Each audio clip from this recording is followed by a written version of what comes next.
As how we doing? I think I'm in the wrong party. I don't know if I was meant to show up at this party. I'm in the wrong room.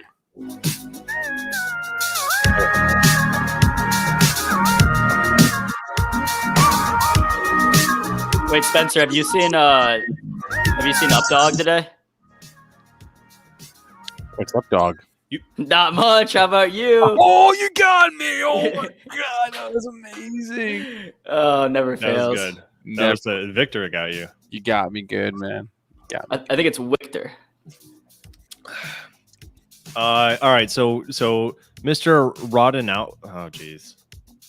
All right, Bud. All right, you know who you are. The guy with the updog joke. How do you pronounce your first name? Is it with the V or with the double V? Ravdanovich.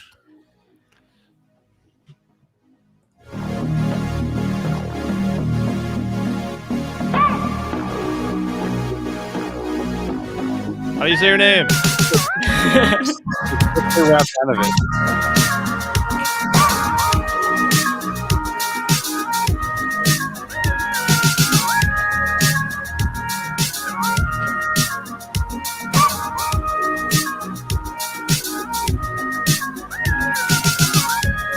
I know Polish names. I played The Witcher. Yeah, Bruin. Guys. How are we doing on a Monday? Give me a 1, a thumbs up, a shaka in the chat if you are feeling good on a Monday afternoon. Getting the week started right. You're drinking your caffeinated beverage of choice. You've got the right music. You've got your crispy clothes on, feeling good. If you're like Spencer and you're a long, What was that for? I didn't do that. I swear to God. Wait, pull up the thing. What did you drink? Oh, DP. yeah. Yeah. So if you're into DP, let us know in the chat. You just took yourself off this thing for a second, and then. Sometimes I just click things and see what happens. That's how I live my life. Okay. Yeah, die DP for the win all the way. All right, Tiny Pie. Thank you. What's up? Just want to say, Baron, always just want to say your feed is one of the best out there and the best music too. Bunch of ones. Thank you, Toronto. Chad, elbow call for you. Got you. Still getting wrecked by Myrna. Then get out. What's going on? Why are you sticking around? Why are you sticking around in a relationship? Someone didn't set a stop loss. Yeah, what's the deal with it? Let's just open it up and get an idea. Hold on. So my thing's a little bit messy because my Bollinger Bands. You guys know I like to go to the Bollinger Bands. Let me pull up my screen. You guys know I'm a Bollinger boy, as you guys should be as well. Bollinger people, whatever. I hope I'm not getting in trouble now. It's looking a little bit messy because I had to redesign my Bollinger Band. I'm taking a look around the apartment. I'm thinking about making some changes. But I'm going to get that out of here. Palantir with the sell-off, with the return, letting us know that previous resistance is now support. All right, babies. Let me go down to the 4-hour here. Let's get a really good look. This candle is what I want to know if we broke up at all.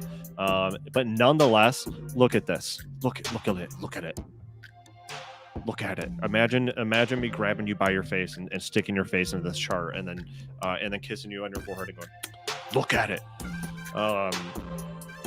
Holding up on the VWAP. That's the green, guys. That's the green line there is the VWAP. The purple is the 10-week exponential moving average, Bruin. Out the door. Cheers, Shelly. Hey, Proton. Have a Diet Coke. All right. We're going to get through it. Maybe get frisky with it and a Diet Dr. Pepper. There you go. Man, this is such a mean sell-off on Palantir. But we're holding those support levels. I want to see a break above what we stamped previously, 24.24. Just above this obvious resistance, right, guys? We want to see a break above that. You can see I got my little price alert right here.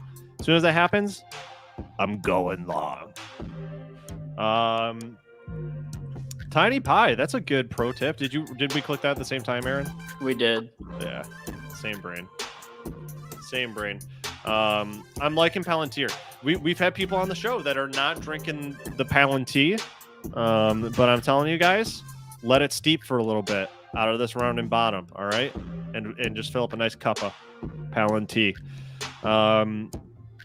That's where I'm at on that one. Guys, follow up on who got into the options or into the calls with us last week. It was Friday. We bought Friday calls on Starbucks. Give me a 1 in chat or anything. Give me some indication in chat or in the comments below.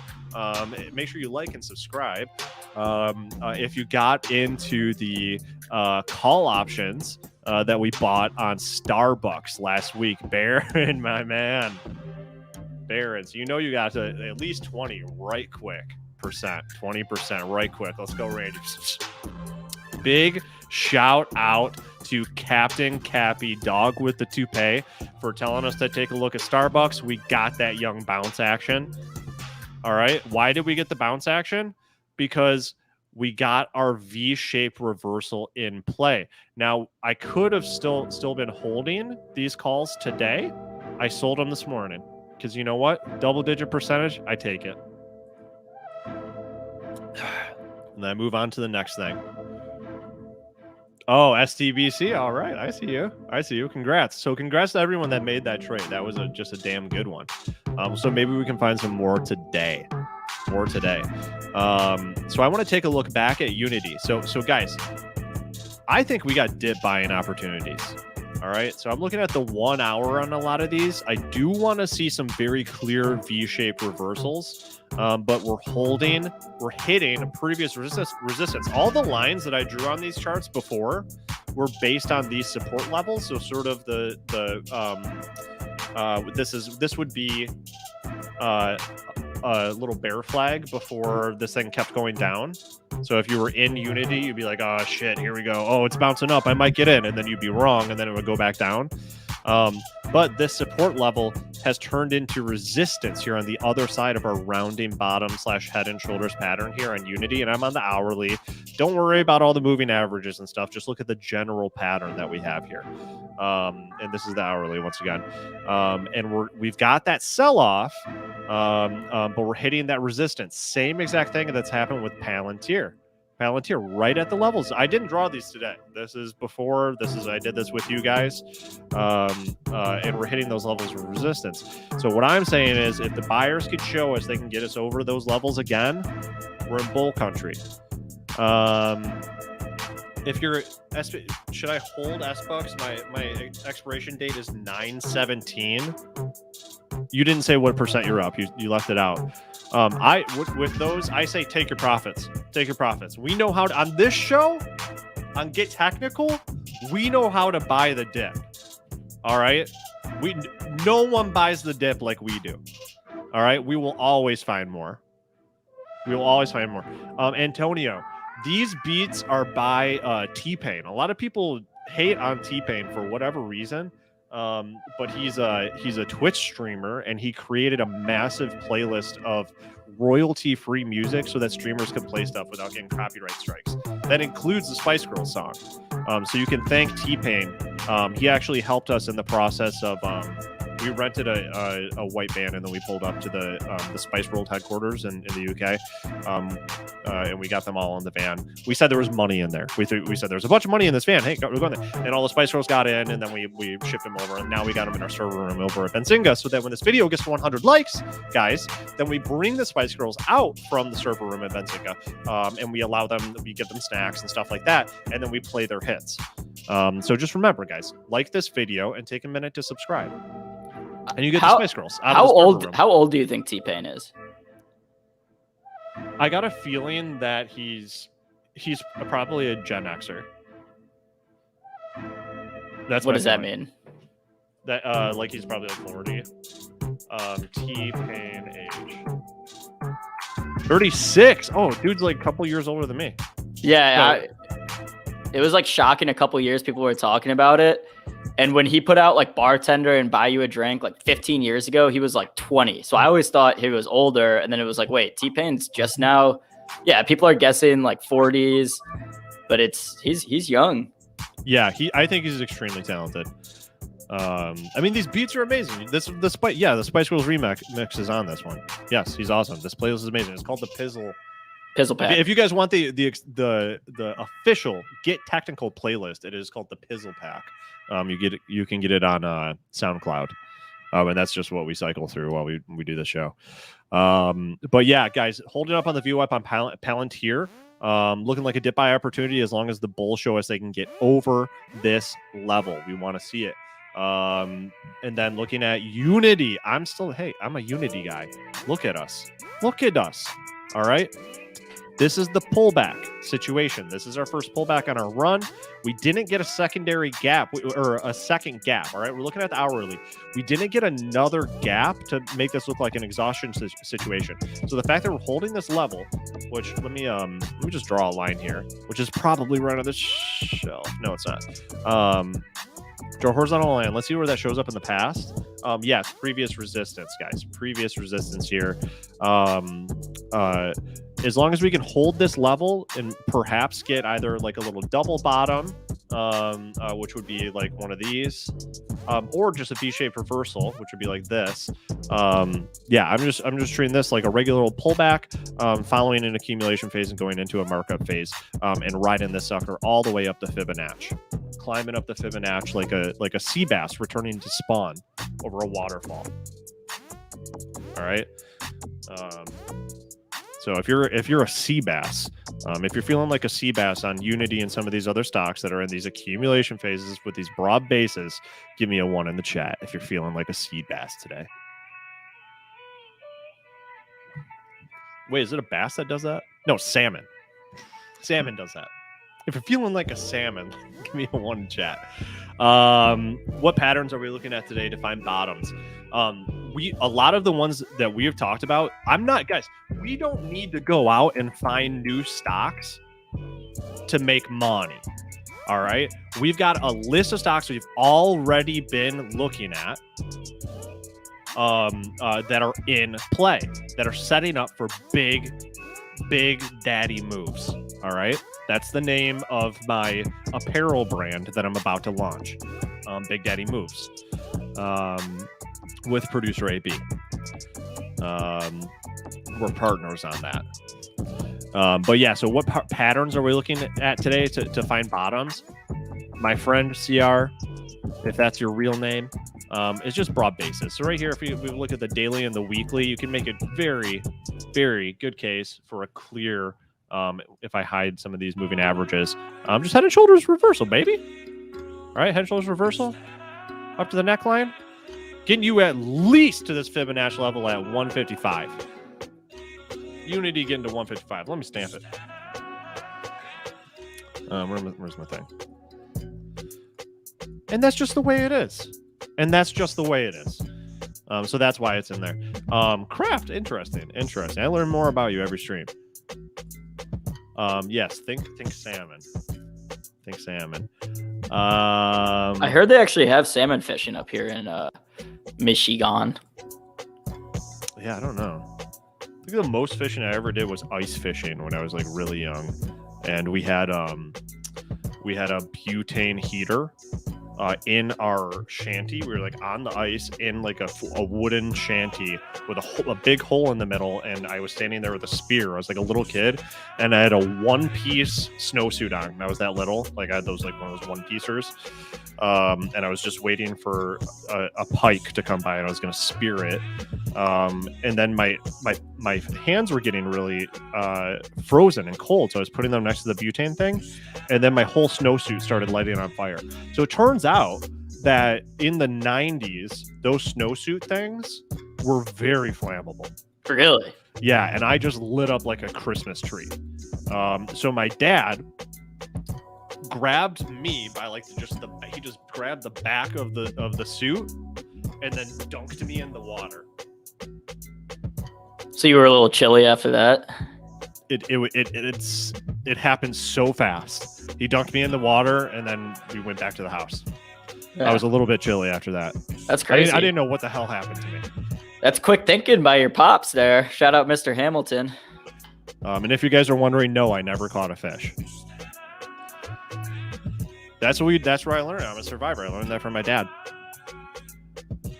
All right, guys. So there you go. So Unity's won. We're still watching. I'm in it. Hymns. Let's take a look at hymns. This one, Jake was talking about looking a little bit risky today, but he made a really good bet on it. He kind of called the bottom. I want to see some more consolidation there on hymns. What was another good one?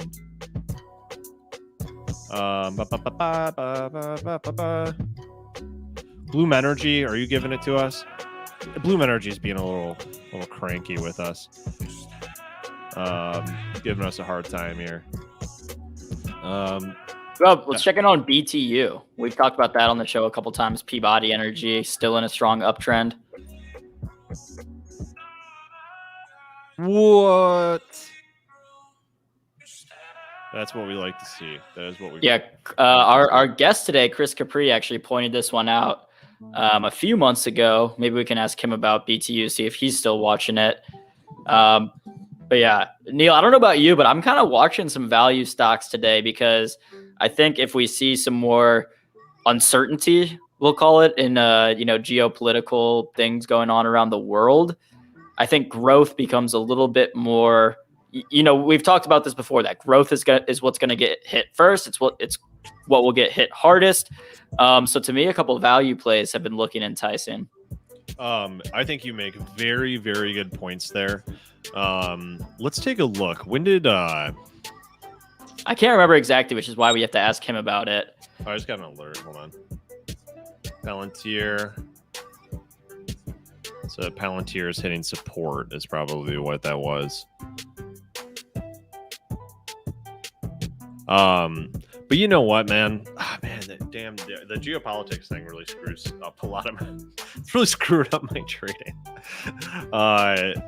Yeah, that is an issue. All right, Alex. Yeah, we can look at LCID. Actually, I want to answer this question really quick. Toronto, Neal, you only go in with options positions? No, for a lot of these that are like accumulating like this, I want these to print money for me over the long term.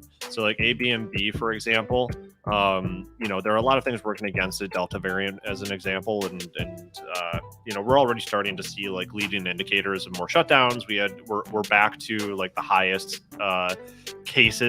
recorded cases of COVID once again. Everybody's masking up, gyms are getting shut down. So that's going to work against Airbnb, which of course is, a reopening play.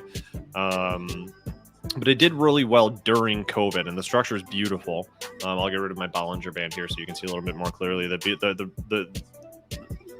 The structure is just like ideal. It is getting some rejection here. But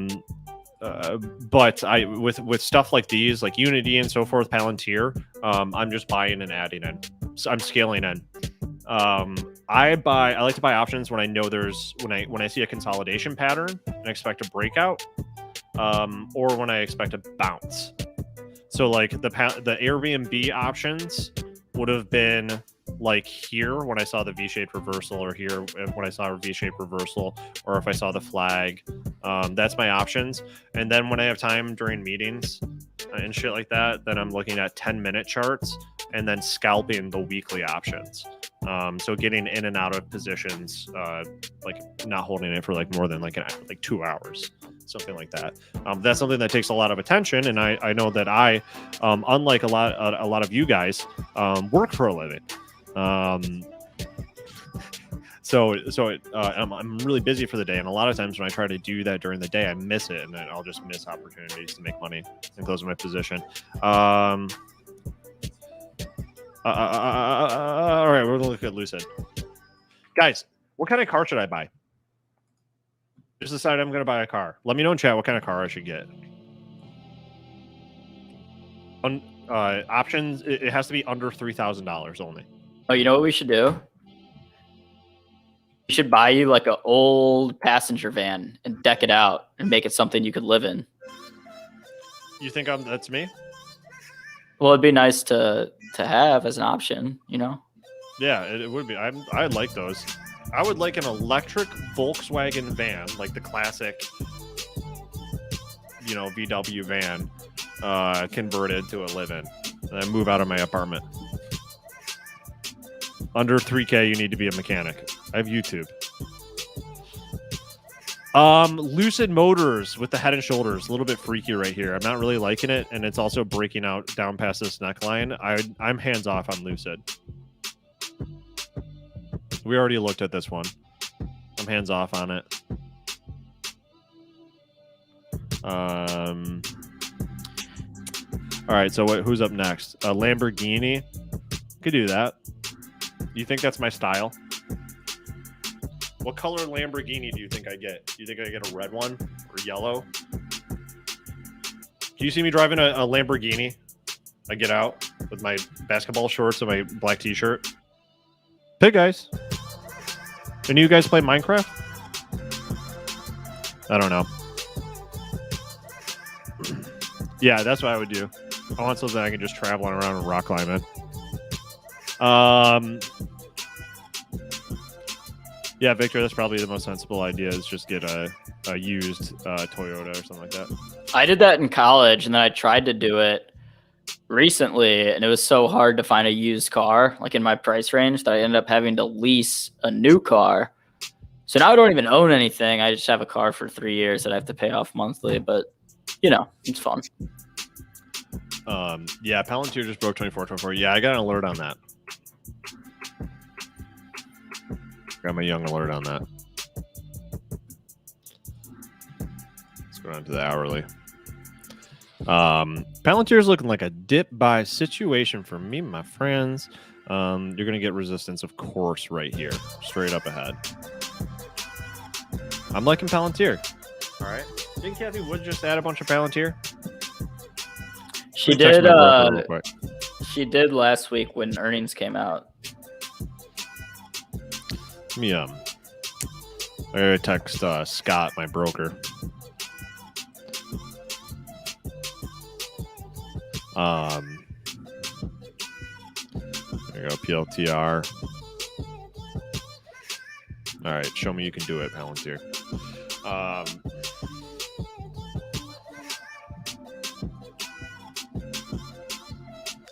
All right, Christopher, you said the magic words. Knew I was, you know what I'm missing. Jeez, dude. Wait, Cooler? Oh, Cooler. Okay, wait, I know these guys. All right, so the VWAP is your support. So I got the VWAP set to anchor to the monthly, the beginning of the month. That's where you want to be with this one. And that's going to show you your support level. Don't want to break down past that. This could be a dip buy situation, but we've got. This one real quick. Oh, okay. I want to make sure I can hear it like the same way you guys can. There we go. So we're looking at a Cooler downward trend.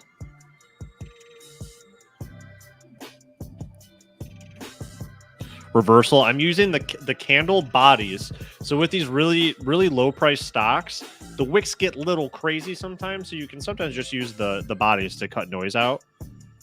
Bring this sucker all the way back. And you can see this is some clear support. All right. This was great. This is a nice looking V. We're on the 1 day. So if I break that down, I bet that looks even nicer up close under the microscope. Yeah, so this thing looks like it's broken out of a downward trend. It's getting a little bit of a pullback.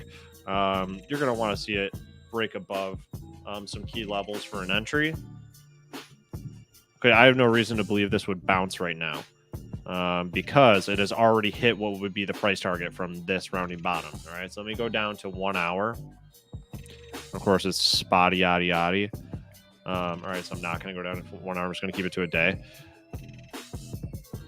I'm going to draw the neckline right here. So let's look at what happened here. So we had our nice little rounding bottom reversal out of the downward trend, which I drew here with the red arrow, which I'll make a different color so you can see it more clearly. Purple arrow. Downward trend. And then we got the young breakout, or the young reversal. Whoops. Jeez Louise. What the heck? Delete this thing. Got the young reversal. Now we're going to measure from the low point to the neckline with our ruler tool.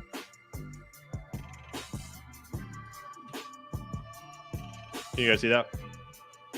So you can see that from this rounding bottom reversal on the daily chart on Coolers, KULR, that we reversed out, and then when we measure the pattern's target, we've hit it exactly. So that's going to be, whoops. I'll draw this up here again from the low point to the midpoint, which is this neckline.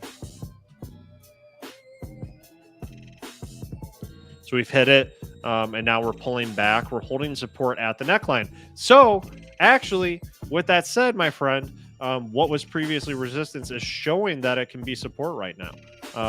So if we break it down to an hour, this is spotty yada yada, but you could be looking at this as a dip buy opportunity to return to at least the previous target that you set, or at least the high that it got to. I don't see what that you would stand to gain there. Not bad. Actually, not bad. Like 6% on a nice little day trade.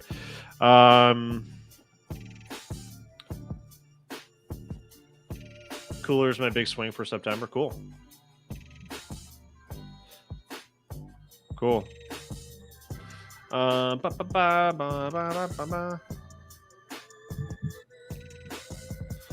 just asked me if I have a dog. You guys know? Were you not here for the saga of the plant? You think I can have a dog? Dude, I can't raise a cactus.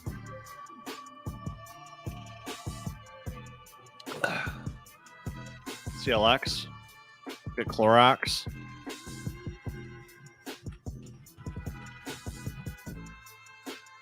Whoa, this is some stuff we did a long time ago.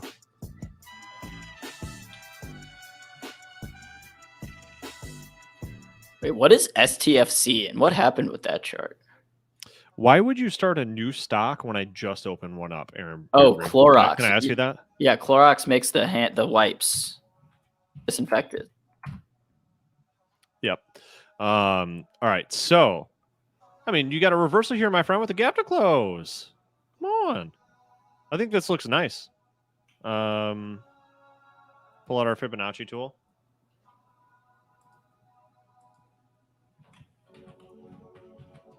Lining up quite well with these key levels, this support here. Draw a line so we don't forget it once I get rid of my Fibonacci retracement. Let's draw pivots in. So I'm going to remove my Fibonacci retracement now that I've marked that sort of key level. I'm going to mark the next key level too, which is also resistance during this downward trend. This looks like a nice stock to trade, depending on your style, of course. There's not one. I don't think I'll enter this. I really like the ones that I'm in right now, and I'm just going to kind of try to focus on them. All right. So Clorox. What was I about to? Oh yeah. Let's turn on our pivots. Let's turn on our pivots. Yeah. So watch your pivots. You can target quite easily and reasonably 174 right here, which is going to line up with this upcoming resistance level during this little consolidation phase. But guys, that is enough from your boy Neal. We have the man, the myth, and some might say old wives' tale, Chris Capri. Little subversion of expectations, guys. I've been studying comedy. Chris, how's it going, man? What is happening, man? Oh, boys, girls, everyone. That's right. Not a lot. We were just looking at. I'm interested in your opinion on this. I've been looking at some broad bases on a few names. One that you and I have talked about quite a lot is Airbnb for one. We've got a couple external factors coming into play, and I just want to off the top get your thoughts on both. And I'm going to start with the new one, which is Afghanistan. Okay. Thought on the effect that this sort of thing, given that we're not entering, we're exiting, We're ending spending. It's a unique but also very familiar thing that's happening right now. What is your take on how that might affect growth in other sectors? Yeah, well, the real question is from a stock perspective, I think there's twin issues that we have to examine. One, what kind of risk off effect is this going to create in the market? It's clear there's been a risk off effect in the markets, from Asia to Europe to, let me start sharing my screen so I can show you kind of what I'm seeing here. You can see it from Asia markets down, European markets down, US markets down. These aren't gangster amounts that they're down 0.5%, 0.6%, 0.14%, but there clearly was a risk off theme in the markets. So I think the first thing we have to address is what kind of risk off effects and how long is this going to last? I was talking about this with my members today. To be honest, I don't think the risk off effects are going to be that long. I could see it maybe go until Tuesday or Wednesday, but I think by the end of the week, those risk off effects are gone and the markets are going to get back to doing markets. So that's, from an overall risk off perspective, that's what I see happening. You have to be asking yourself, who are the stocks that benefited the most from us being in Afghanistan, from us being in these kind of, warlike situations where we have huge U.S. military presence abroad? And are they going to be affected by that? So you have to look at, your Raytheons, your Lockheed Martins. You have to look at your defense contractors and see, is this the first sign in a trend of us reducing military presence in other areas? I don't want to get too much into the political aspects of it because I'm here to talk trading. But if you think about it, we've been in this country for 20 years. And you've heard a lot of military people say, oh, just 3 more months, 3 more months, 3 more months. If we haven't gotten the job done in 20 years, 3 more months isn't going to do anything. And so from my experience, like if you think about it like this, if you spent 20 years building your house and it's still on a really shaky foundation to the point where it's going to like collapse within days, 3 months isn't going to do anything. And so I look at that and I feel like, okay, I think it was a good decision overall. There's tragedy on it, no doubt about it. There's definitely some downside to this, but I think it's a net positive for us. So what happens to defense contractors today? If you're seeing them see a big sell-off on the day, then that's kind of telling you that short-term they may take a hit.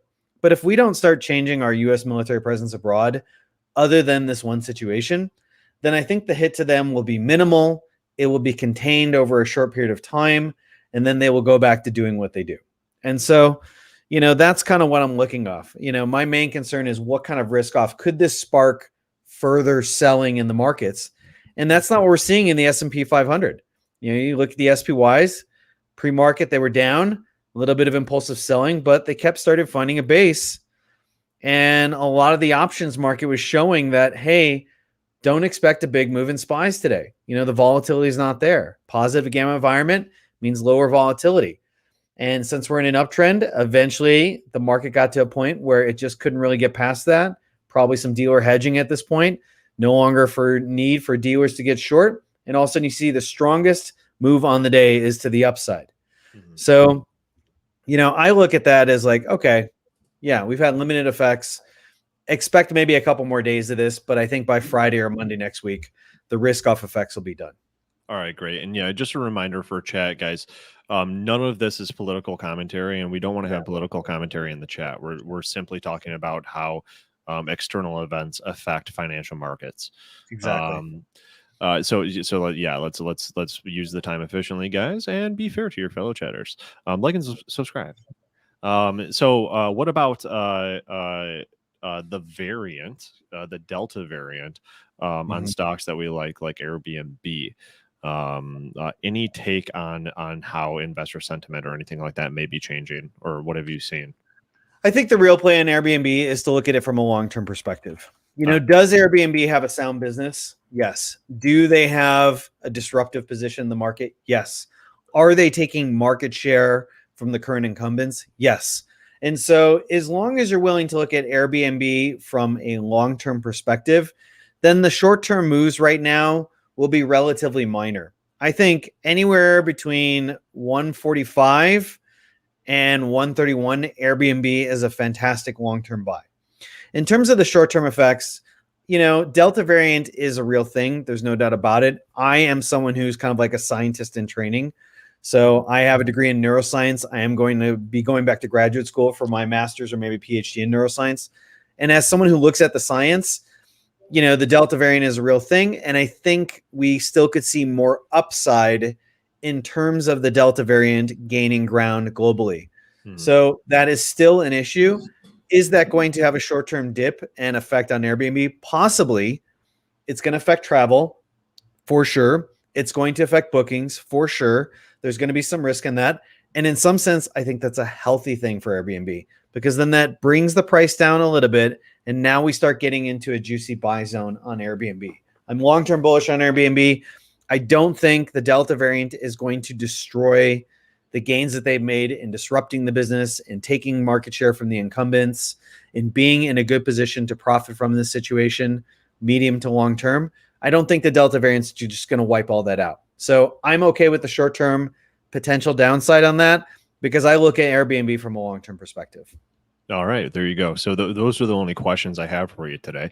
What are you looking at today? Okay, so I'm expecting SPYs to continue to gain a little bit of ground.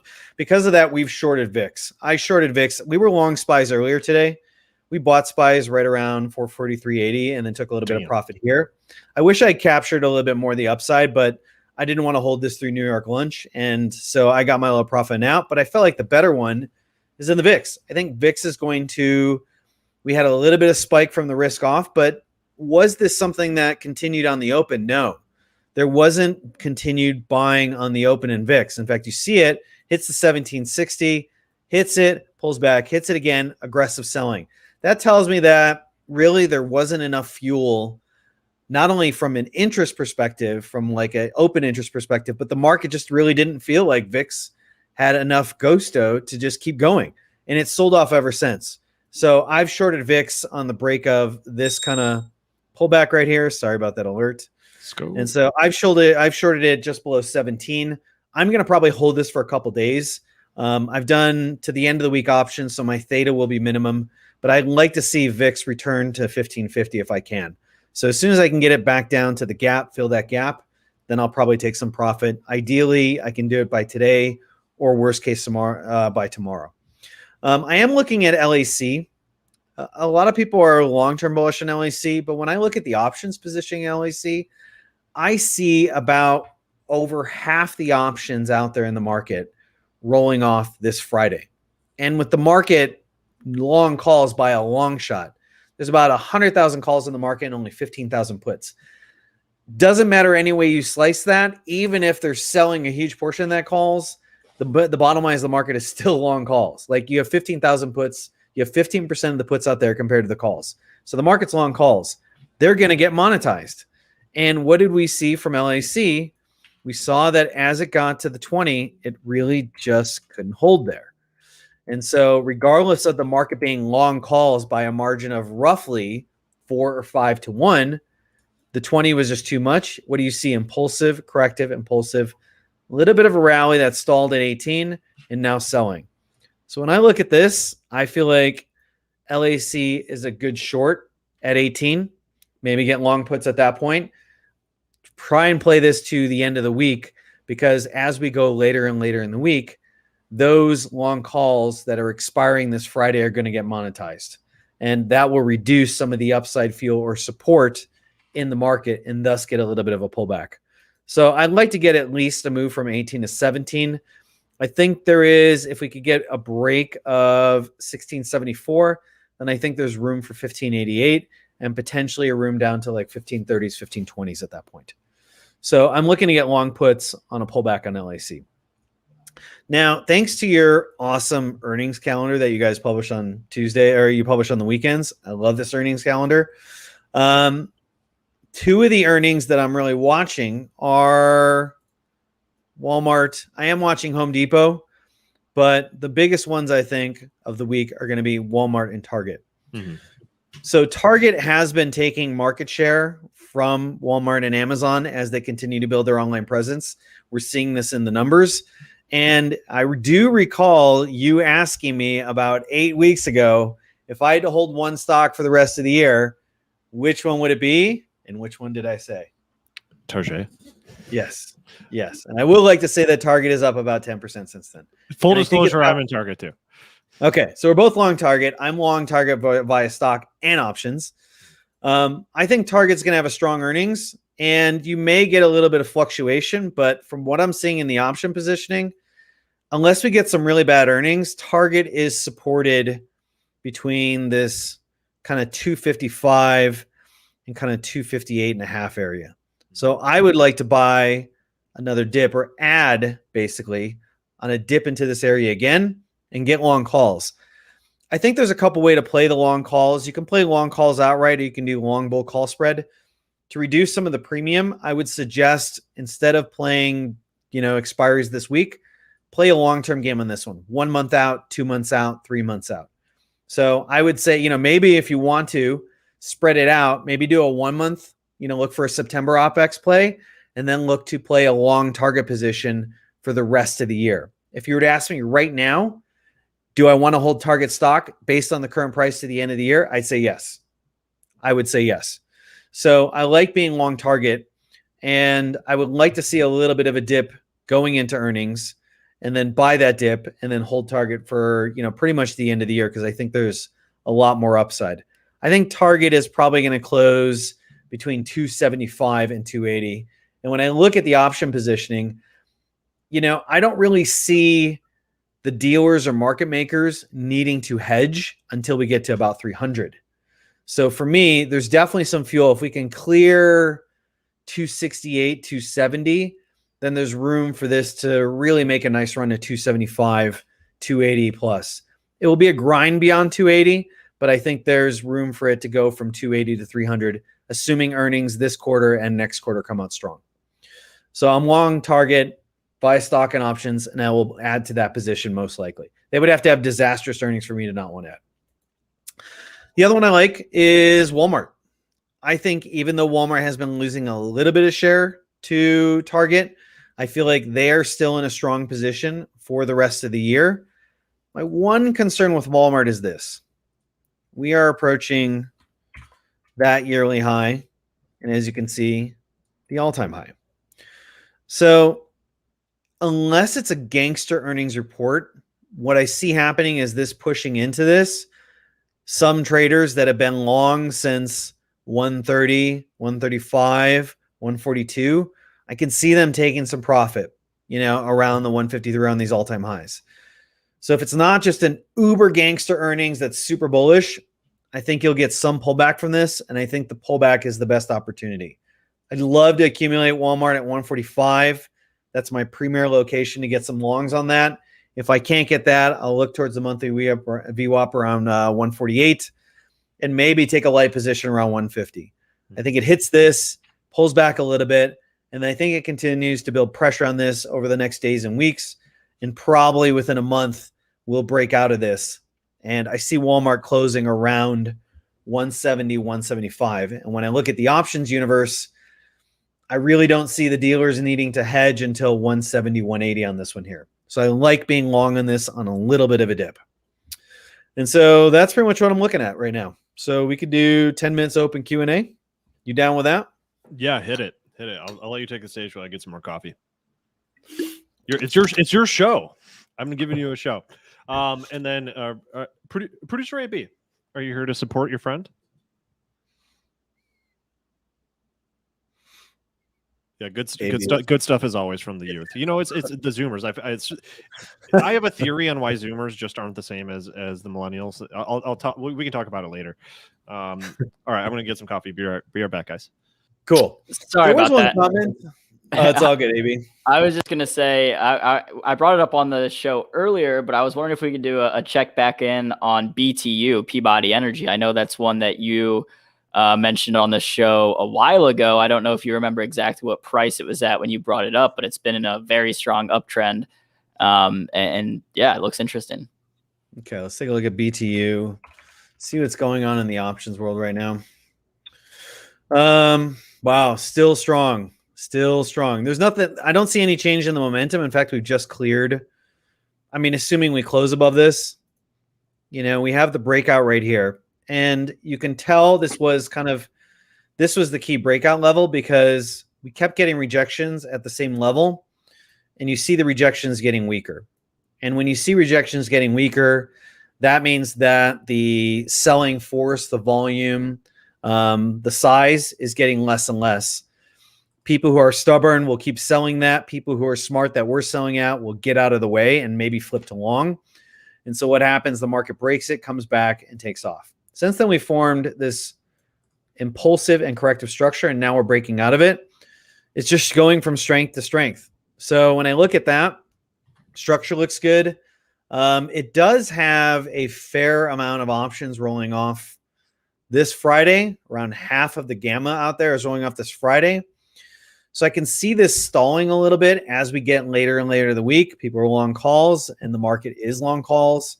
You have about 62,000 calls out there and roughly 45,000 puts out there. Obviously, all those calls are not long calls. Some are short, and obviously some of those puts are not long puts. They could be short. But the bottom line is, on balance, the market is net long. So when I look at that, I feel like there could be some monetization fuel coming Wednesday, Thursday. So while I think it's a good strategy to be long early in the week, as you start getting to Tuesday, Wednesday, if you start to see this stall, maybe take some profits, let this pull up back a little bit, and then look to get long again. Where do I want to get long? I like 12.5, 12.75. I think that's a great area to get long. So keep staying bullish on it. Nothing's changed in the structure. Nothing's changed in the order flow from the options or the stock market. Just watch the option expiry going on this Friday. Look for a little bit of a pullback and then look to take advantage of that. Got it. Yeah. Thank you. I mean, this one's been on my watch list since you brought it up on the show. Again, I don't remember exactly when it was or what the price was at when you brought it up. But definitely some strength there. All right, let's get to the chat. Let's see what people are throwing out there. I see a couple coin cranky buzzers asking for a coin trend. I was actually surprised we didn't see Coinbase trading higher today after with the crypto markets being so strong throughout the weekend. Yeah, so Coinbase, kind of interesting. It's diverging from the market as a whole, and I think part of the reason has to do with option positioning. We have, roughly 250,000 calls out there in the market and 184,000, 185,000 puts. I think overall people want to be bullish on coin. But we do have roughly a third of those options, a third of the gamma out there in the market rolling off this Friday. So when I look at Coinbase, strong earnings, but the price action is telling a different tale. We had a resistance, brief spike above it, impulsive selling, corrective into that, and impulsive selling. I feel like Coinbase right now, I would look to sell this. If we happen to get a pull back into 266, 265, I would sell that. I think it's going to probably weaken as the week goes on. From a long-term perspective, I have mixed feelings about Coinbase.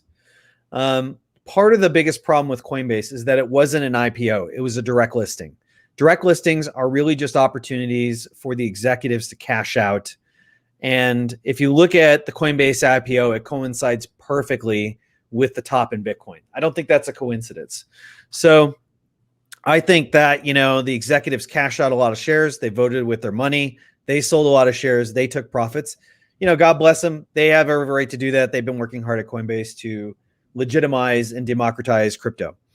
With that being said, is there a place where I would want to get long Coinbase? Yeah.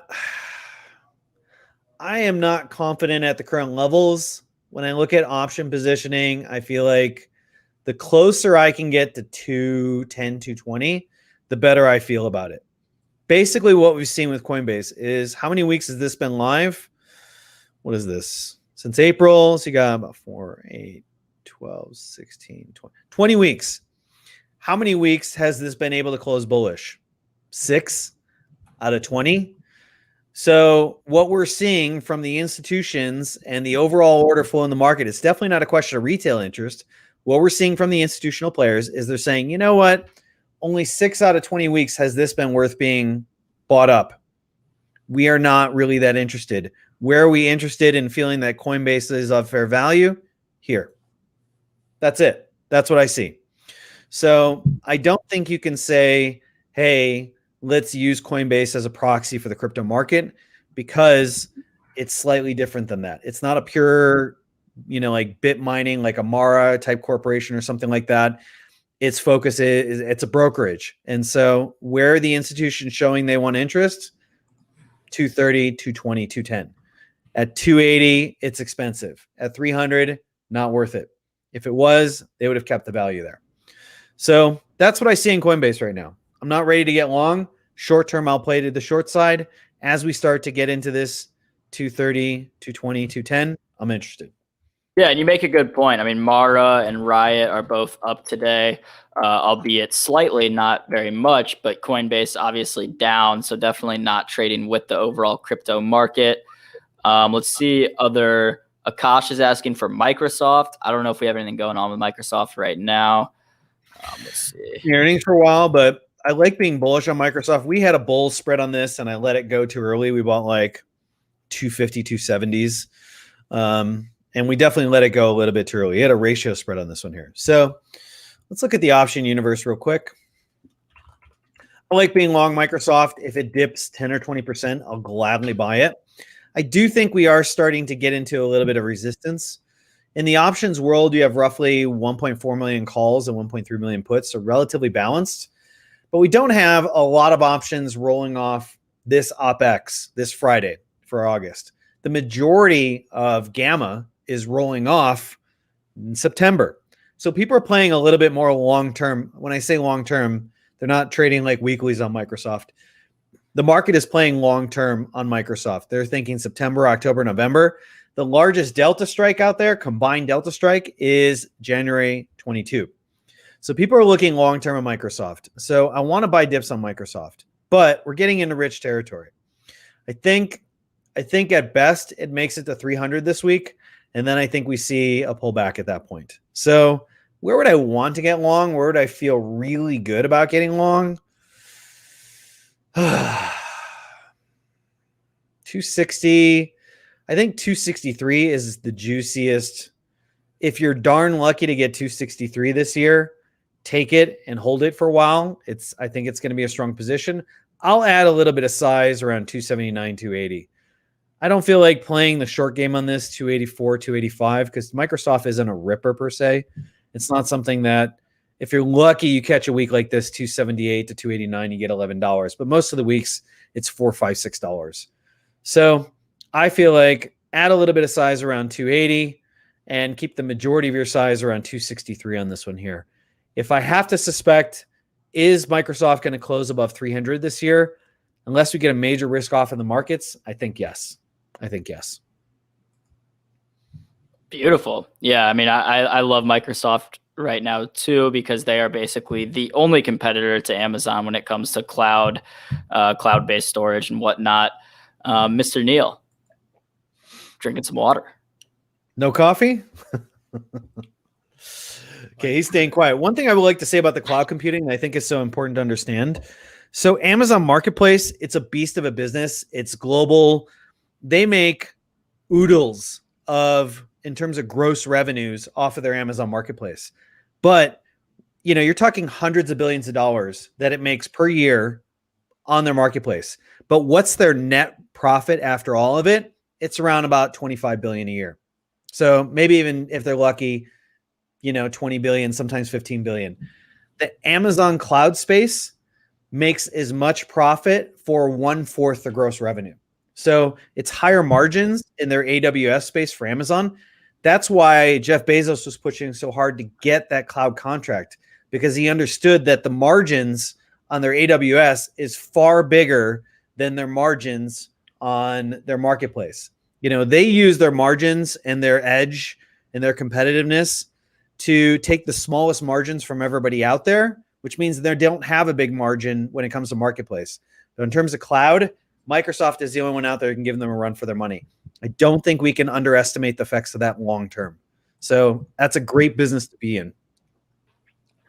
Beautiful.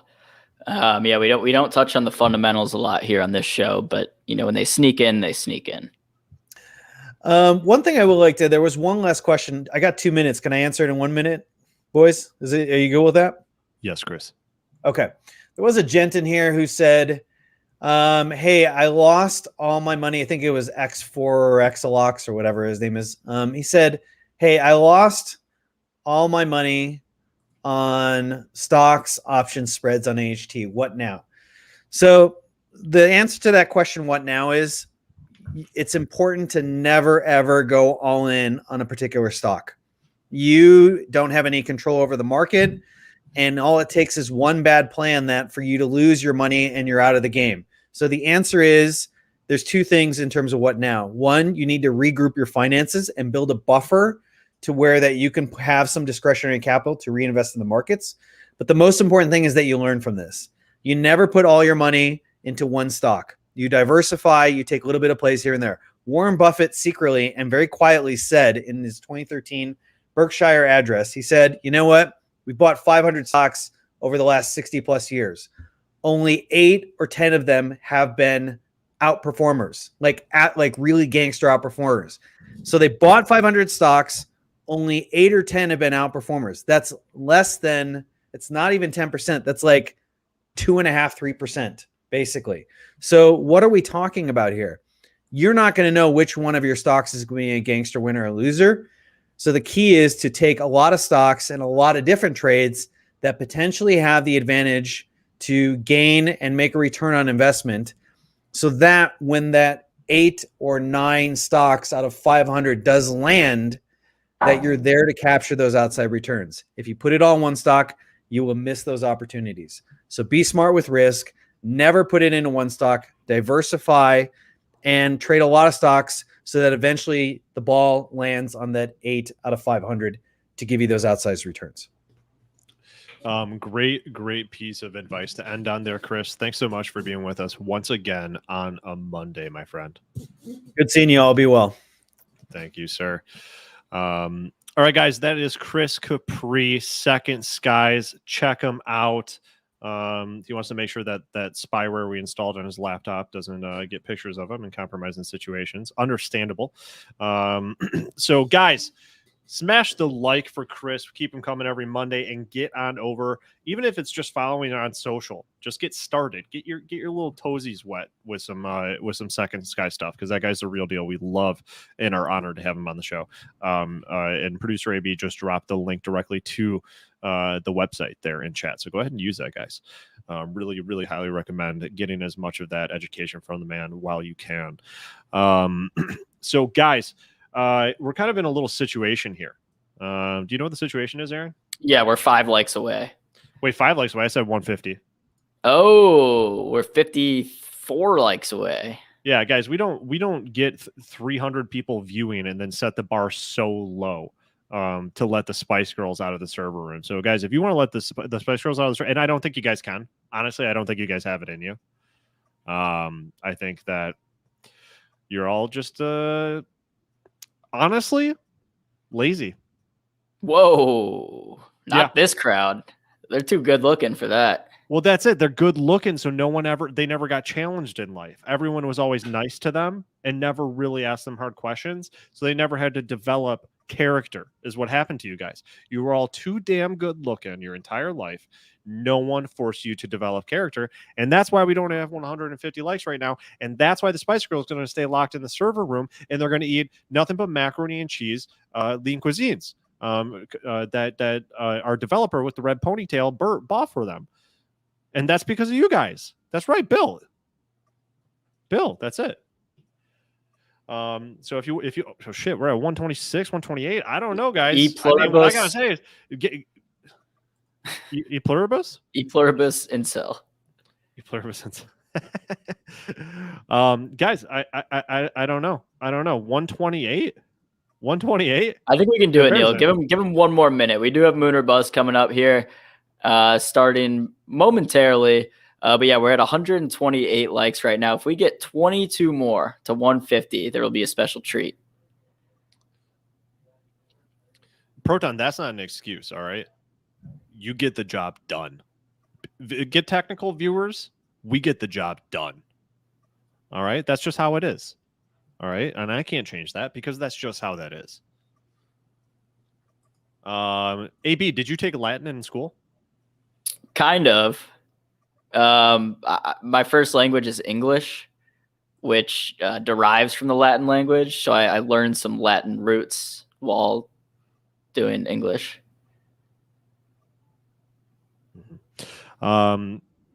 Yeah, mac and cheese is still better than celery cigarettes. It's funny because they've been asking for celery and cigarettes. They got it because ginger spice has to fit into that Union Jack dress.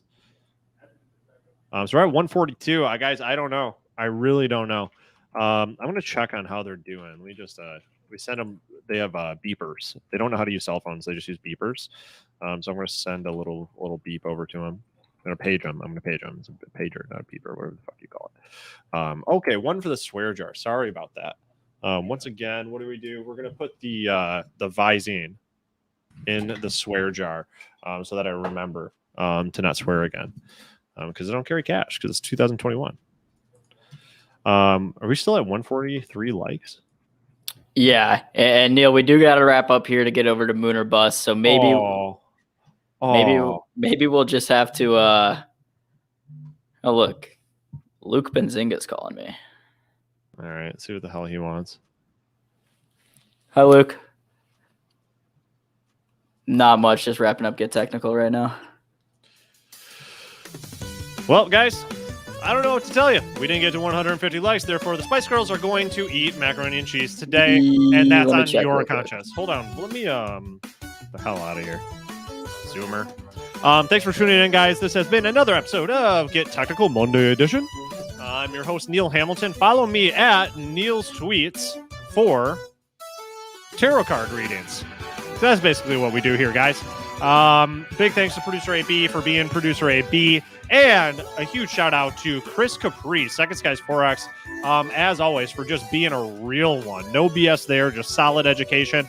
I hope you guys have a wonderful Monday and a great week ahead.